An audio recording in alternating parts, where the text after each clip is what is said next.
beans and things. That's what I just made. I was in the store the other day and I saw some leeks. And for some reason, when I saw the leeks, I thought soup. And it didn't go much further than that. I was like, what else could I put in the soup? So I grabbed a sweet potato and I knew I was probably going to put some beans in it. So what we have is a leek, bean, sweet potato soup of sorts.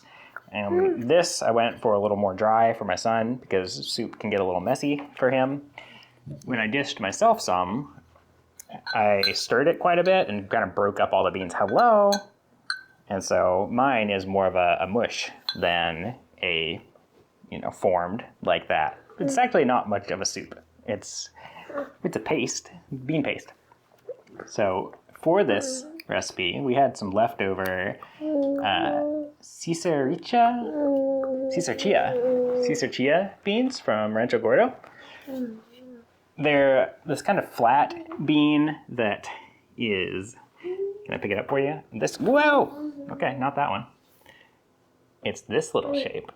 It's a little kind of flat, not quite a fava bean, but it's got a nice texture.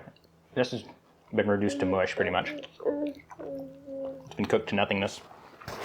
And so now if I stir it up enough, it becomes this bean mush that we've got in the bowl. Hello.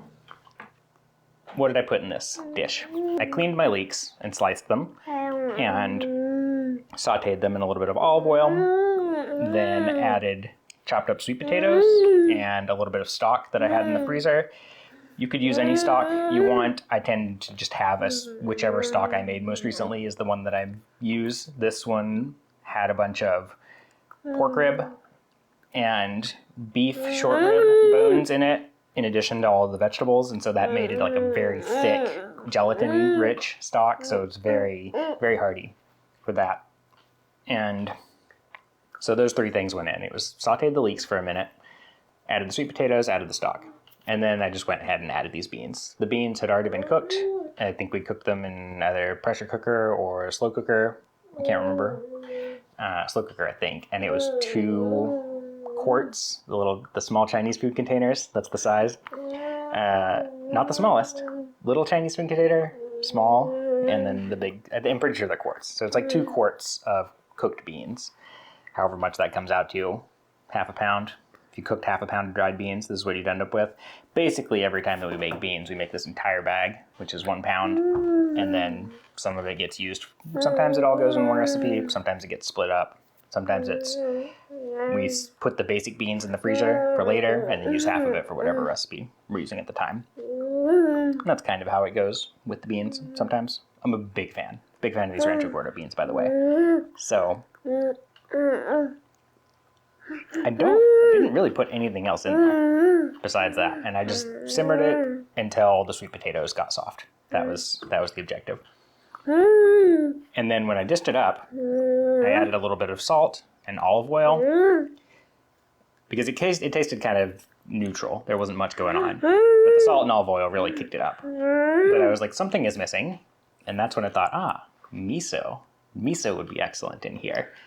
So I added a little bit of miso just to my dish, and man, that really did the trick. So if I were to make it again, I would say to mix the miso into a little bit of water or a little bit of stock that you set aside until the end of the recipe, because with miso, you don't want to cook out all the, probiotics, all the little cultures that are in there, because then you lose a lot of the nutrition, you lose a lot of the flavor. So miso is a thing you add at the end when you're done heating the dish. So it was a good add at the end. I don't know what to call this, really. Beans, sweet potato beans with miso. That leaves out the leeks. Sweet beans with sweet potatoes and miso and leeks. I don't think that's really the way to go as far as what to name it. And I was going to show you some of the dish in the pan back there, but my little bub wants me to hold him right here, and I love him and cuddles.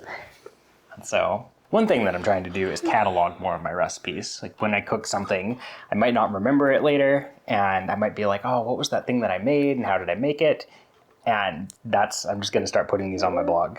And it is more for me and my own little catalog than as a resource for other people, and that will free me up to just make it the way that I want to make it. Same with this video. I can try so hard to make it exciting and engaging for other people, but I'm just going to make it the way that I want for me, and that's what it's going to be.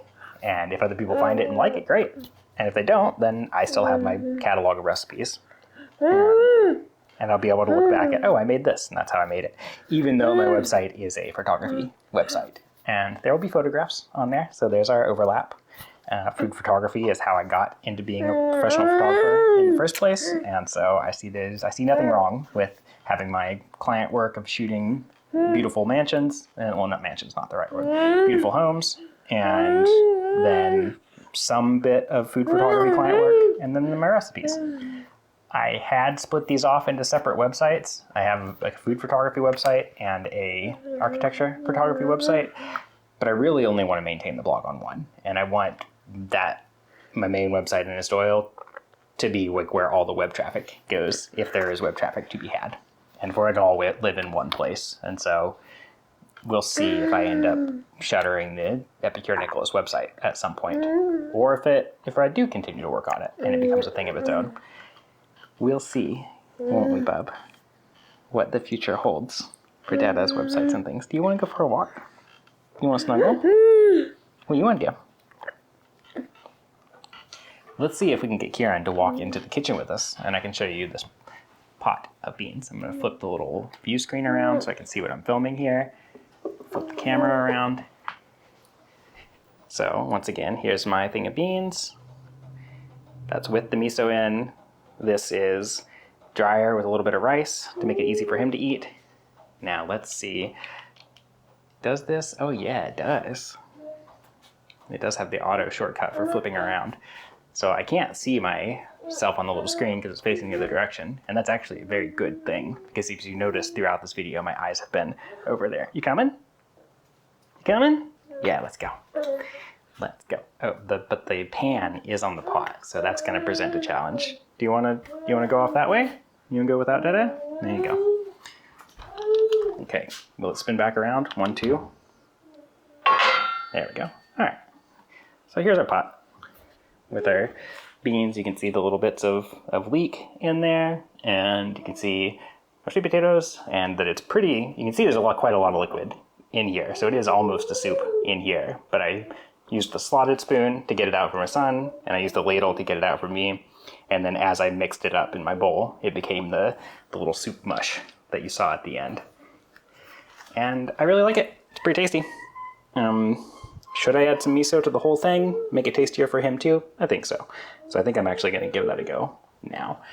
And that's kind of it. Sorry, you're probably seeing the rest of the mess in my kitchen here, it's always a mess. It's, make the food, get back to watching the kids, and get back to work. And not a lot of time for keeping it polished. But if I shoot enough videos and get embarrassed enough about how it looks, then eventually I might start keeping it a little bit cleaner for you and for me. So that's it. I will write up this recipe on my website, anestoil.com/blog. And I thought about changing that URL to journal, because that's what I like and what I refer to it as now, but it would break some of the links to stuff in the past. So I'm just going to stick with anestoil.com/blog. Go read some recipes. There's a recipe that I just put up for blueberry compote there, and that's live right now. So go enjoy that. That's it. That's all I got. If you actually watched this, that's awesome. Thank you. And go cook up this recipe.